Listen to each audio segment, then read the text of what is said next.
আল্লাহর হাবিব সাল্লাল্লাহু আলাইহি ওয়াসাল্লাম যখন মদিনায় যায়,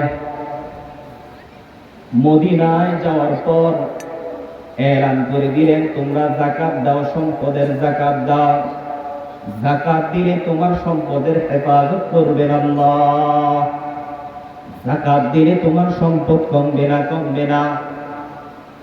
এক ইহুদি নারী শুনে শুনে বলতেছে, মুহাম্মদ তুমি বলেছিলা যাকাত দেওয়ার জন্য, কতটুকু পরিমাণ আমি যাকাত দিব? আল্লাহর হাবিব সাল্লাল্লাহু আলাইহি ওয়াসাল্লাম বলতেছেন, সম্পদের মধ্যে যতটুকু সম্পদ রয়েছে এর মধ্যে যদি সমপরিমাণ অর্থাৎ 52.5 তোলা রূপার সমপরিমাণ সম্পদ তোমার থাকে, তা যদি 1 বছর অতিবাহিত হয়, তাহলে এর মধ্যে শতকরা 2.5 টাকা তুমি আল্লাহর রাস্তায় দান করবা, অর্থাৎ গরিব মিসকিনের হক তাদেরকে দিয়া দিবা। এটাই যাকাত। মহিলা আল্লাহর হাবিব সাল্লাল্লাহু আলাইহি ওয়াসাল্লামের কথা অনুযায়ী যাকাত দেওয়া আরম্ভ করলেন। কিন্তু মহিলাটা ইহুদি, যাকাত দেওয়া আরম্ভ করলেন।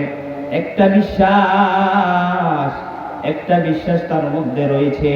সেই বিশ্বাস হলো, আল্লাহর হাবিব সাল্লাল্লাহু আলাইহি ওয়াসাল্লাম মুহাম্মদ বলেছে, যেই ব্যক্তি যাকাত দিবে তার সম্পদের হেফাজত করবেন আল্লাহ। মহিলাটা ছিল ব্যবসায়ী, মহিলাটা ব্যবসা করত, স্বামী সিরিয়ায় ব্যবসা করত, অনেক ধন সম্পদের মালিক ছিল। মহিলার ব্যবসার সৃজন আসছে। ব্যবসার সৃজন আসার পর 100 উট নিয়া মহিলা, 100 উটের মধ্যে সামান নিয়া মহিলা একটা সরদারকে নিযুক্ত করে মহিলা পাঠাইয়া দিছে সামদেশে। মহিলার বিশ্বাস যে যাকাত দিলে সম্পদ হেফাজত করেন আল্লাহ। মুহাম্মদ বলেছে, কারণ মুহাম্মদ তো আলামিন বলে আমরা জানি, বিশ্বাসী বলে আমরা জানি। এই মুহাম্মদ বলেছে যে যাকাত দিলে সম্পদের হেফাজত করবেন কে? আল্লাহ। এই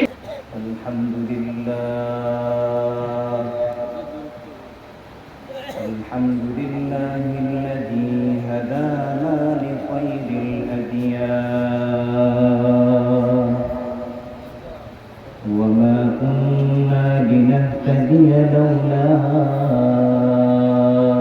আন হাদানাল্লাহ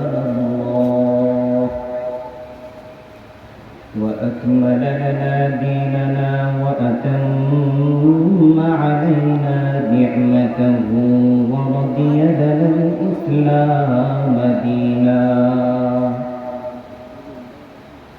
فلا نعبد ولا نستعين إلا إياه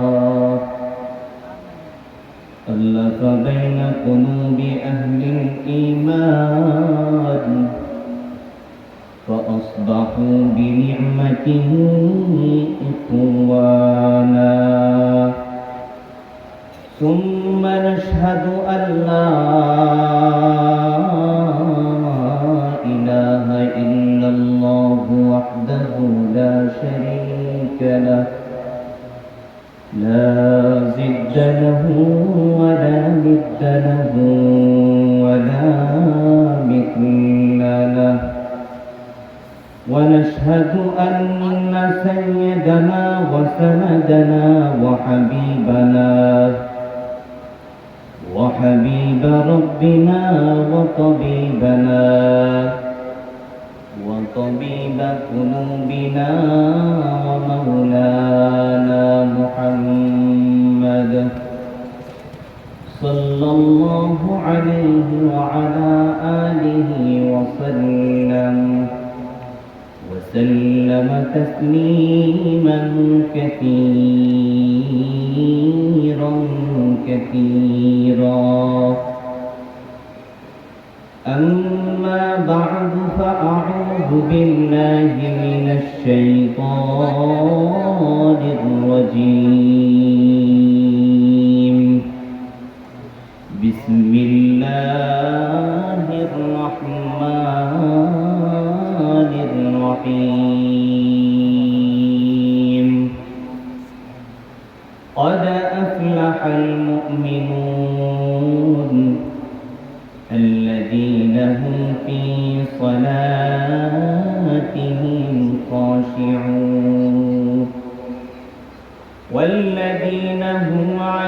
اللغو معرضون والذين هم للزكاة فاعلون وقال تعالى يا أيها الذين آمنوا توبوا إلى الله توبة نصوحا وقال تعالى في آية أخرى إلا من تاب وآمن وعمل عملا صالحا فأولئك يبدل الله سيئاتهم حسنات وقال رسول الله صلى الله عليه وسلم التائب من الذنب كمن لا ذنب له أو كما قال النبي عليه الصلاة والسلام إن الله وملائكته يصلون على النبي يا أيها الذين آمنوا صلوا عليه وسلموا تسليما اللهم صل على سيدنا ونبينا وشفيعنا وحبيبنا ومولانا محمد صلى الله عليه وعلى آله وأصحابه وبارك وسلم قال رب اشرح لي صدري ويسر لي أمري واحلل عقدة من لساني يفقه قولي سبحانك لا علم لنا إلا ما علمتنا إنك أنت العليم الحكيم أعمل سے بنتی یہ جنت بھی جہنم أعمل سے بنتی یہ جنت بھی جہنم یہ کھا کے فطرت میں نہ ناری ہے نہ نوری یہ کھا کے فطرت میں نہ ناری ہے نہ نوری اخلاص کی اعمال یہ جنات کی ہوا پرہیز کی مقاصد ہیں جو تقوی سے حاصل ماند پرہیز کی مقاصد ہیں جو تقوی سے حاصل ماند بغیر جو اعمال ہو اخلاص و تقوی برباد تیرے زندگی اے ہوش نظر ماند برباد تیرے زندگی اے ہوش نظر ماند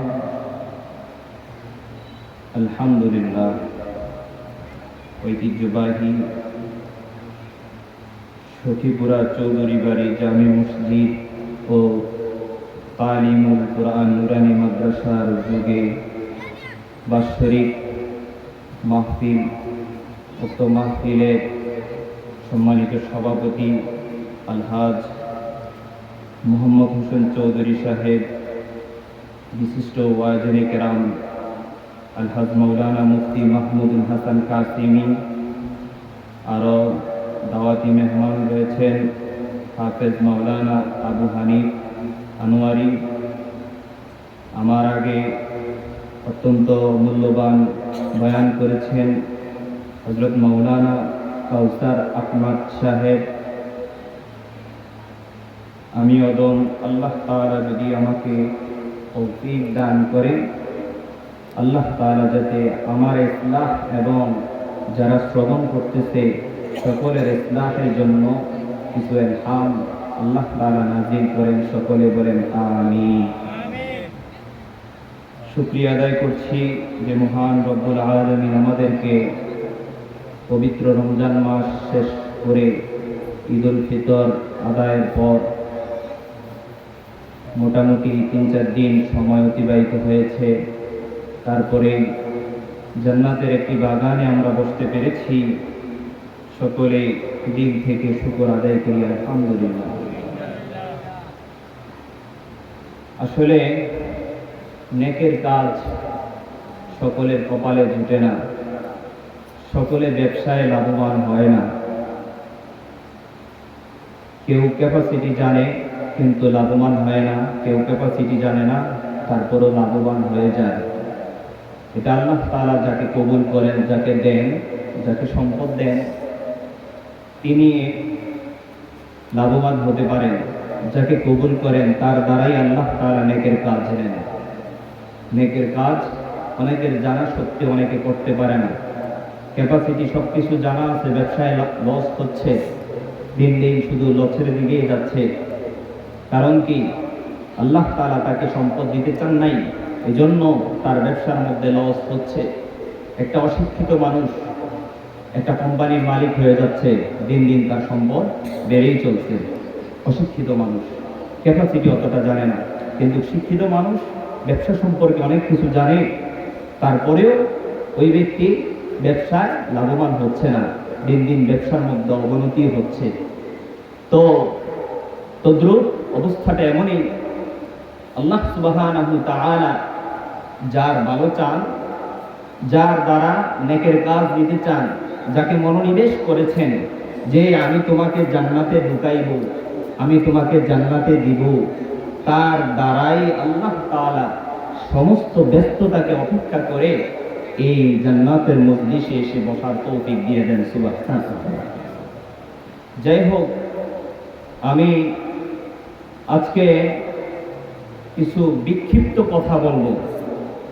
আমরা যখন জুমার নামাজের সময় আলোচনা করি, সংক্ষিপ্ত আলোচনার মধ্যে বিষয়ভিত্তিক নিয়ে আলোচনা করার চেষ্টা করি।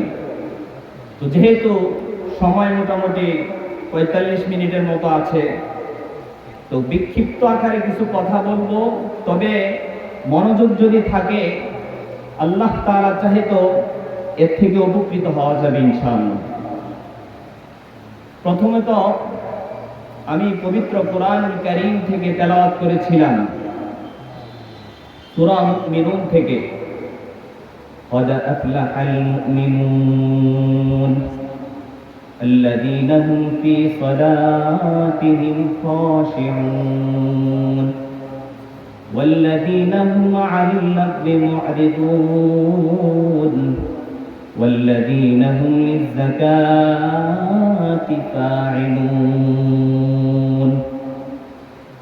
আল্লাহ সুবহানাহু তাআলা বলতেছেন যে দুনিয়ার মধ্যে ওই ব্যক্তিগুলো সফল কাম যারা নামাজ আদায় করে, যারা নামাজ আদায় করে। ইতিপূর্বে মাওলানা জাকারিয়া সাহেব নামাজ সম্পর্কে গুরুত্বপূর্ণ আলোচনা করেছেন, আমরা শুনেছি। আল্লাহ তাআলা আমাদেরকে 5 ওয়াক্ত নামাজ সময় মতো আদায় করার তৌফিক দান করেন। দ্বিতীয় নম্বর, ওয়াল্লাযীনা হুম আনিল লাগবি মু'রিদুন, যারা অযথা কথাবার্তা থেকে বেঁচে থাকে তারা সফল কাম। তৃতীয়, ওয়াল্লাযীনা হুম লিয-যাকাতি ফাঈলুন। আমার আলোচ্য বিষয়টা হলো এই বিষয়টা, অর্থাৎ যাকাত সম্পর্কে। যাকাত সম্পর্কে আলোচনা, এটাই আমার মূল বিষয়। তারপরে সময় থাকলে আরেকটা পয়েন্ট আনবো, সেটা হলো তাওবা সম্পর্কে। আমাদের সমাজে অনেক বিত্তবান ব্যক্তি রয়েছে যারা আজকালকে সময়গুলো পার করছে তো সম্পদ দিয়ে পার করছে, কিন্তু সম্পদকে হিসাব করে যাকাত দিতে রাজি না। যাকাত যারা দিচ্ছে না তাদের কি আযাব হবে, আল্লাহ সুবহানাহু তাআলা কোন শাস্তি সম্পর্কে পবিত্র কোরআনুল কারীমের মধ্যে স্পষ্ট বলেন নাই। বলেছেন যাকাত যেই ব্যক্তি না দিবে যেই ব্যক্তি অস্বীকার করবে তার আযাবের কথা আল্লাহ তাআলা স্পষ্টভাবে পবিত্র কোরআনুল কারীমের মধ্যে বলেছেন। কেমন? আল্লাহ সুবহানাহু ওয়া তাআলা বলেন, ওয়াল্লাযীনা ইয়াকনিজুনা আয-যাহাবা ওয়াল ফিদ্দা ওয়া লা ইউনফিকুনাহা ফী সাবিলিল্লাহ ফাবাশশিরহুম বিআযাবিন আলীম। যে ব্যক্তিগুলা দুনিয়ার মধ্যে সম্পদকে জড়ো করে সম্পদের যাকাত দেয় না, সম্পদগুলাকে পুঞ্জীভূত করে, ওই ব্যক্তিগুলাকে আল্লাহ রাসূল সাল্লাল্লাহু আলাইহি ওয়াসাল্লামকে বলতেছেন, ও আমার নবী, আপনি তাদেরকে সুসংবাদ দিয়া দেন। সুসংবাদ আসলে কি এটা সুসংবাদ না দুঃসংবাদ? কি দুঃসংবাদ? তাদেরকে কঠিন আযাবের যন্ত্রণাদায়ক শাস্তির সুসংবাদ দিয়া দেন। এটা কি সুসংবাদ হলো না দুঃসংবাদ? অবশ্যই দুঃসংবাদ, দুঃসংবাদ। তারপরে মাসালাগত বিষয়, কোন ব্যক্তি যদি যাকাত দেয় না কিন্তু স্বীকার করে, ওই ব্যক্তি কবিরা গুনার মধ্যে লিপ্ত রয়েছে। যে ব্যক্তি যাকাত স্বীকার করে, ইসলামের 5টি স্তম্ভের মধ্যে একটি স্তম্ভ হচ্ছে যাকাত, যাকাত স্বীকার করে কিন্তু দেয় না, ওই ব্যক্তি কবিরা গুনার মধ্যে রয়েছে। আর যেই ব্যক্তি যাকাত তো দেয় নাই আবার অস্বীকার করে, ওই ব্যক্তি ঈমান হারা হয়ে গেছে। আমাদের সমাজের দিকে তাকাইলে নেশাব পরিমাণ যে মালিক যাকাতের, ওই নেশাব পরিমাণ মালিক অনেক অনেক মানুষ রয়েছে, সে নিজেও জানে না আমার উপরে যাকাত ফরজ হয়ে আছে, জানে না, যাকাত দেওয়ার চিন্তাও করে না। এমনকি আলেমদের কাছে গিয়ে এই ফতোয়াটাও আনতে রাজি না, এই মাসআলাটাও আনতে রাজি না, কারণ যদি আলেমের কাছে যায় আমার সম্পদ দিয়ে দিতে হবে। নাউজুবিল্লাহ। তো বলতেছিলাম যে যাকাত কেউ যদি অস্বীকার করে, এমন তো অবস্থায় তার ঈমান থাকবে না। কেউ কথা বললেন না, কথা বললে আলোচনার মধ্যে ব্যাঘাত ঘটে। তো যাকাতের পরিমাণ কি আমরা অনেক সময় শুনে আসছি, আলেমদের মুখে মুখে শুনে আসছি। কেমন? 52.5 তোলা রূপার পরিমাণ টাকা অথবা 52.5 তোলা রূপা যদি আপনার কাছে থাকে, তা যদি 1 বছর সময় অতিক্রান্ত হয়, আপনার উপরে যাকাত ফরজ। আর স্বর্ণের পরিমাণ হলো 7.5 তোলা স্বর্ণ। এই স্বর্ণর মালিক যদি আপনি হন, 1 বছর অতিক্রান্ত হওয়ার পর এই স্বর্ণের উপরে আপনাকে যাকাত দিতে হবে শতকরা 2.5 টাকা। এখন অনেকের মধ্যে প্রশ্ন জাগে যে হুজুর, আমার কাছে তো 7.5 ভরি স্বর্ণ নাই, আমার কাছে তো 52.5 তোলা রূপা নাই, আমার কাছে কিছু স্বর্ণ আছে, কিছু টাকা আছে, আবার কিছু রূপা আছে, কিছু টাকা আছে।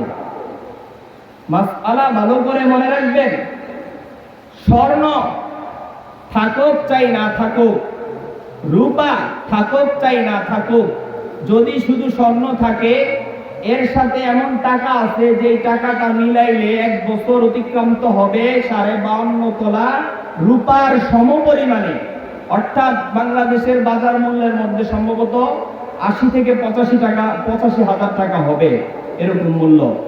এই সম্পদের মালিক যদি আপনি হয়ে থাকেন, নগদ অর্থ অথবা ব্যবসায়িক মালের মালিক যদি আপনি হয়ে থাকেন, তাহলেই আপনার উপরে যাকাত ফরজ, যাকাত দিতে হবে। অন্যথায় 24 ঘন্টার মধ্যেও আপনি গুনার মধ্যে লিপ্ত রয়েছেন। আল্লাহ সুবহানাহু ওয়া তাআলা আমাদেরকে বুঝে শুনে যাকাত দেওয়ার তৌফিক দান করেন।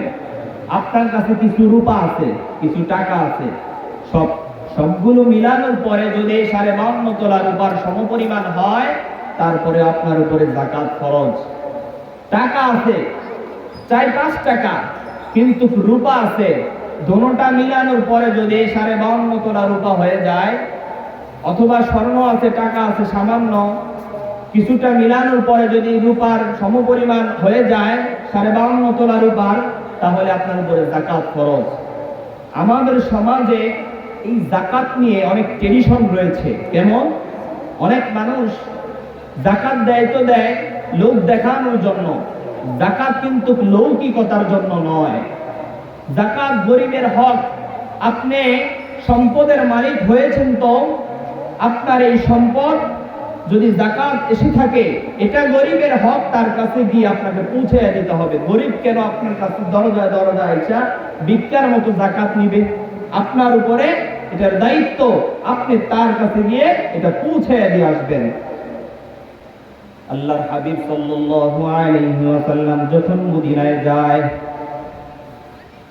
মদিনায় যাওয়ার পর এলান করে দিলেন, তোমরা যাকাত দাও, সম্পদের যাকাত দাও।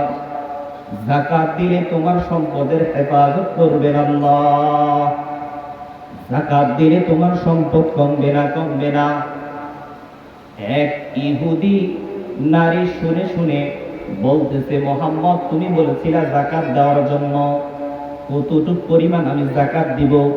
আল্লাহর হাবিব সাল্লাল্লাহু আলাইহি ওয়াসাল্লাম বলতেছেন, সম্পদের মধ্যে যতটুকু সম্পদ রয়েছে এর মধ্যে যদি সমপরিমাণ, অর্থাৎ 52.5 তোলা রূপার সমপরিমাণ সম্পদ তোমার থাকে, তা যদি 1 বছর অতিবাহিত হয়, তাহলে এর মধ্যে শতকরা 2.5 টাকা তুমি আল্লাহর রাস্তায় দান করবা।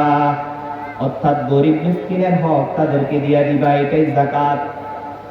মহিলা আল্লাহর হাবিব সাল্লাল্লাহু আলাইহি ওয়াসাল্লামের কথা অনুযায়ী যাকাত দেওয়া আরম্ভ করলেন। কিন্তু মহিলাটা ইহুদি, যাকাত দেওয়া আরম্ভ করলেন। একটা বিশ্বাস তার মধ্যে রয়েছে। সেই বিশ্বাস হলো, আল্লাহর হাবিব সাল্লাল্লাহু আলাইহি ওয়াসাল্লাম, মুহাম্মদ বলেছে, যেই ব্যক্তি যাকাত দিবে তার সম্পদের হেফাজত করবেন আল্লাহ। মহিলাটা ছিল ব্যবসায়ী, মহিলাটা ব্যবসা করত, স্বামী সিরিয়ায় ব্যবসা করত, অনেক ধন সম্পদের মালিক ছিল। মহিলার ব্যবসার সৃজন আসছে। ব্যবসার সৃজন আসার পর 100 ওট নিয়া মহিলা, 100 ওটের মধ্যে সামান নিয়া মহিলা একটা সরকারকে নিযুক্ত করে মহিলা পাঠাইয়া দিছে সামদেশে। মহিলার বিশ্বাস যে যাকাত দিলে সম্পদ হেফাজত করেন আল্লাহ। মুহাম্মদ বলেছে, কারণ মুহাম্মদ তো আলামিন বলে আমরা জানি, বিশ্বাসী বলে আমরা জানি। এই মুহাম্মদ বলেছে যে যাকাত দিলে সম্পদের হেফাজত করবেন কে? আল্লাহ। এই বিশ্বাস নিয়া মহিলা যাকাত তো দিচ্ছেন, সম্পদের ব্যবসার জন্য মাল পাঠিয়ে দিচ্ছেন শামের মধ্যে, সিরিয়ার মধ্যে। যখন ব্যবসায়ীরা ব্যবসা করে সম্পদ নিয়ে আবার মদিনার দিকে ফিরতেছেন, এমন সময় মহিলার কানে খবর আসে, মহিলার ব্যবসায়ী দল নাকি জলদস্যুদের হাতে আক্রান্ত হয়েছে, সম্পদ দস্যুদের হাতে আক্রান্ত হয়েছে, যারা নাকি মহিলার সম্পদকে লুণ্ঠন করেছে। নাউযুবিল্লাহ। মহিলা শুনে আশ্চর্যান্বিত হলেন, মনে মনে ভাবলেন, আমার ব্যবসায়ী দল মদিনায় আসুক, আমি মুহাম্মদের কলার চেপে ধরব। নাউযুবিল্লাহ। মুহাম্মদের কলার চেপে ধরব। মহিলা বলতেছে, আমার ব্যবসায়ী, আমি তো যাকাত দিলাম, আমার মালের সম্পদের কই হেফাজত হইল? যখন ব্যবসায়ী দল এক এক করে মদিনার মধ্যে ঢুকতেছে, মহিলা ঘরের মধ্যে নিদ্রা যাইতেছে, এমন সময় শুনতে পায় বাড়ির চতুর্দিক থেকে উটের হেনহেনানি শোনা যায়। মহিলা ঘুম থেকে উঠে আশ্চর্যান্বিত বোধ করে তাদের সামনে গেলেন, যাইয়া জিজ্ঞাসা করলেন, ব্যাপার কি? শুনলাম নাকি তোমরা ডাকাত দলের কবলে পড়েছ, সম্পদ নাকি লুণ্ঠিত হয়েছে, তোমরা যে আবার ফিরে আসছো, ব্যাপার কি? ব্যবসায়ী দলের লোকেরা উত্তর দেয় যে ম্যাডাম, যখন আমরা ওই মরুভূমি দিয়ে আসতেছিলাম, আসার সময় সামনের যে উটটা ছিল 100 উটের মধ্যে সর্দার যে উটটা ছিল, সেই উটের দুইটা পা গর্তের মধ্যে পড়ে যায়। পড়ে যাওয়ার পরে উটটা বসে যায়। বসে গেলে উটের একটা অভ্যাস রয়েছে, সামনের উটটা যেদিকে যাইবে পিছনের উটগুলো সেদিকে যাইবে। যারা ছাগল চড়াইছেন, যারা বকরি চড়াইছেন, যারা গরু পালেন, তারা জানেন সামনেরটা যেভাবে যায় পিছনের গুলাও সেভাবে সেভাবে যায়। সামনের উটটা বসে পড়ছে, হঠাৎ করে দেখতে পায় আস্তে আস্তে আস্তে আস্তে করে পিছনের যে 99টা উট ছিল, সেই উটগুলাও এক এক করে বসে পড়ে। তারা বলল, আমাদের উটগুলো এমন সময় বসে পড়ছে, তখন আমরা দেখতে পাই সামনে কি জানি হইচই শোনা যাইতেছে, হাই হুল্লোড় শোনা যাইতেছে। একদিন যাবৎ চলে যায়, দিন চলে যায়, 2 দিন চলে যায়, 3 দিনের মাথায় আমাদের সামনের উটটা আবার উঠে দাঁড়ায়। সামনের উটটা যখন উঠে দাঁড়ায়, পিছনে যতগুলা 99টা উট ছিল, আস্তে আস্তে করে 99টা উট আস্তে আস্তে উঠে যায়। সুবহানাল্লাহ। যখন সামনের উটটা উঠা সামনের দিকে অগ্রসর হইতেছে, সামনের দিকে হাঁটতেছে, পিছনের উটগুলো আস্তে আস্তে সামনের দিকে হাঁটতেছে। হাঁটতে হাঁটতে সামনের দিকে অগ্রসর হয়। যেখানে লুণ্ঠিত হয়েছে ডাকাত দল, ডাকাতি করেছে, যাদেরকে আত্মসাৎ করেছে, ওই স্থানের পাশ দিয়ে আমরা অতিক্রম করে চলে আসছি। পাশে দেখতেছি ডাকাত দল, হই হুল্লোড় শোনা যায়, তাদের আয়োজন শোনা যায়, কিন্তু আমরা পাশ দিয়ে চলে আসছি, আমাদেরকে একটা টোকা পর্যন্ত তারা দেয় না। তখন মহিলা বিশ্বাস করলো যে মুহাম্মদ সত্য বলেছে, যাকাত দিলে সম্পদ কমে না, যাকাত দিলে সম্পদের অপব্যবহার হয় না, যাকাত দিলে সম্পদ হ্রাস হয় না। সাথে সাথে মহিলা কালেমা পরে সমস্ত ব্যবসায়ীদেরকে নিয়ে মুসলমান হয়ে যায়। সুবহানাল্লাহ। তাহলে এই ঘটনা থেকে বুঝে আসলো, আমরা যারা ভাবি আমাদের কিছু সম্পদ হয়েছে, আমরা যাকাত দিতে রাজি না, যাকাত দিলে সম্পদ কমে যাবে, এই ধারণাটা অত্যন্তই নিতান্তই ভুল। আরেকটা ঘটনা শুনলে বুঝবেন। আল্লামা মুস্তাকুন নবী কাসিমি দামাত বারকাতুহুল আলিয়ার মুখ থেকে শুনেছি, তিনি বলেন, মদিনার মধ্যে, মক্কার মধ্যে এক দল লোক হজের সফরে আসছে, ব্যবসায়িক একদল লোক হজের সফরে, হজের মৌসুমে আসছে, তাদের সাথে একজন বাবুর্চি আসছে, বাবুর্চি খাদেম। তখন তারা ছিল কৃতদাস, খাদেম ছিল কৃতদাস। আসার পর যেখানে সে বাবুর্চি কাজ করবে, যেমন পাটা বাটতে হয়, পাটার ভিতরে বিভিন্ন কিছু বাটলে টক টক আওয়াজ হয়, তো যেখানে পাটা বাঁধবে ওই জায়গায় পাটাটা রাখতে মানে ঠক করে একটা আওয়াজ হয়েছে, মনে হয় যে এটার ভিতরে একটা বক্স রয়েছে খালি। তো ওই খাদেম কি করলো, কৌতূহল জাগছে, তখন ওইটা একটু ভাঙছে, হয়তো কোনো আস্তরের মাধ্যমে ছিল, নয়তো কাঠের মাধ্যমে ছিল। এটা ভাঙার পরে দেখে একটা পোটলা দেখা যায়। পোটলাটা নিলে হাতে, নেওয়ার পরে দেখতেছে ওই পুটলিটার মধ্যে স্বর্ণ অলংকার রয়েছে, অনেকগুলো স্বর্ণ অলংকার রয়েছে। তখন তার ভিতরে একটা লোভ জাগছে যে এগুলো আমি নিয়ে আজাদ হয়ে যাব, আমি বড়লোক হয়ে যাব, কিছু একটা সম্পদের মালিক আমি হয়ে যাব ওই সম্পদগুলা নিয়ে। পরে যখন কাফেলা হজ করে রওনা করছে আবার, তো মরুভূমির মাঝখান দিয়ে যাইতেছে, রাত্র কাটানোর সময়, রাত্র কাটাইছে, সবাই ঘুমাইছে, ঘুমানোর সময় তাদেরকে ডাকাত দল আক্রমণ করেছে। আক্রমণ করার পর সমস্ত উটগুলো সবকিছু হারিয়ে গেল। তারা চিন্তার মধ্যে পড়ে গেলেন। সকালবেলা উঠে দেখতেছে যার যার মারের জন্য তো তার একটু আফসোস হয়, তো খাদেমের আফসোস একটু বেশি হইতেছে, একটু কান্নাকাটি বেশি করতেছে। কারণটা কি? তার কাছে সম্পদ রয়েছে। এর ফাঁকে একটা কথা বলি, দুনিয়ার মধ্যে মানুষ যত সম্পদ যোগায় তার মায়া দুনিয়ার জন্য তত বেশি থাকে, আখিরাতের জন্য তার চাওয়া থাকে না। কারণ সম্পদের মায়া মানুষকে ছাড়তে পারে না। মানুষের মহাব্বতের জিনিস যেদিকে থাকে তার আকৃষ্টতা সেদিকেই থাকে। যেমন ছেলে যখন বিদেশ থেকে বাড়ির দিকে আসে তখন তার মনটা প্রফুল্ল থাকে, আর যখন বাড়ির থেকে বিদেশের দিকে যায় তখন কষ্টে কষ্টে সে বাড়ির থেকে বিদেশে যায়। কারণটা কি?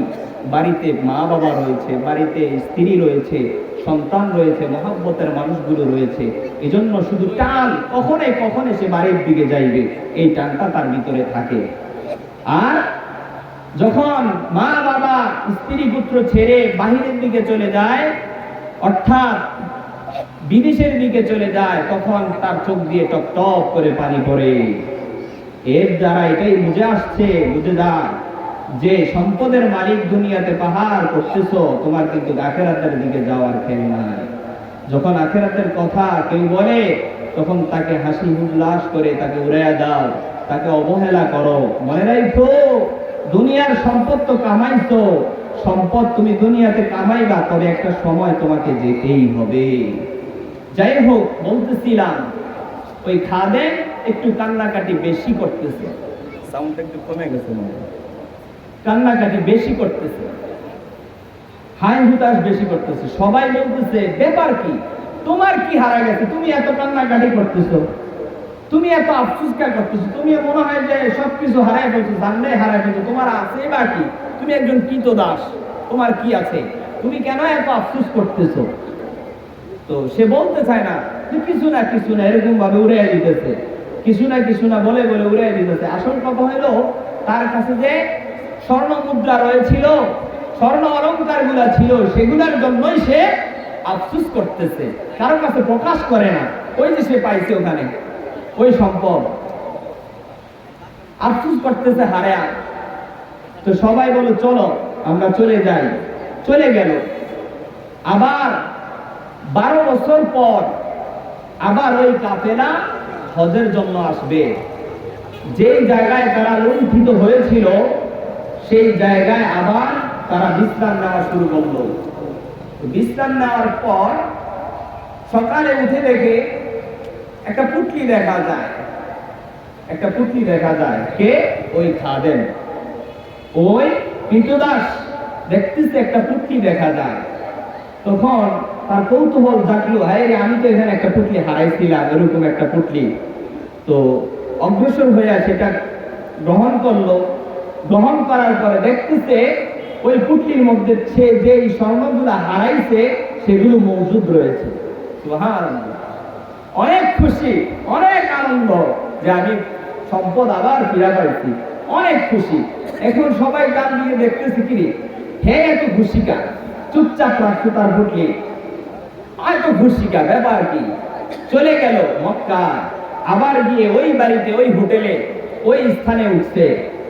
ঘটনাক্রমে উঠতেই তো পারে, তো উঠছে। ওখানে উঠার পরে আবার মনে করলো যে এখানে তো আমি পাইছিলাম, এখন একটু সেভ করে রাখি, একটু সেভ করে রাখি, হেফাজত করে রাখি, আবার যাওয়ার সময় নিয়ে যাব। তো সেভ করে ওই জায়গার মধ্যে সে রাখছে।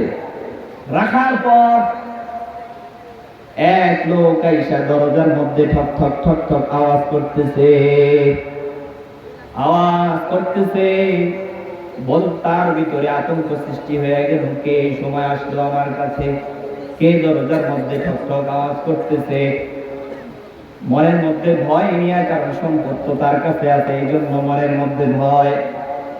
ভয় নিয়ে দরজাটা খুললো। দরজা খোলার পরে এক লোক ডাক দিয়া বলতেছে, ভাই আমার এই রুমের মধ্যে একটু কাজ আছে। তার মধ্যে কৌতূহল জাগলো, ব্যাপার কি, আপনার কি কাজ? আমরা তো এই রুমটা ভাড়া নিয়েছি, আপনার আবার কি কাজ? কয় না, আমার একটু কাজ আছে। কাজ কি? পরে বলতেছে আপনি একটু দাঁড়ান, আমি আসছি। দরজার মধ্যে ওই খাদেম দাঁড়ায় রয়েছে, আর ওই লোকটা যায়া যেই জায়গার মধ্যে স্বর্ণ মুদ্রাগুলা ছিল সেই জায়গাটা আলগি দিয়া সেই জায়গাটা ফাঁকা করে স্বর্ণ মুদ্রার পুটলিটা হাতে নিছে। সুবহানাল্লাহ।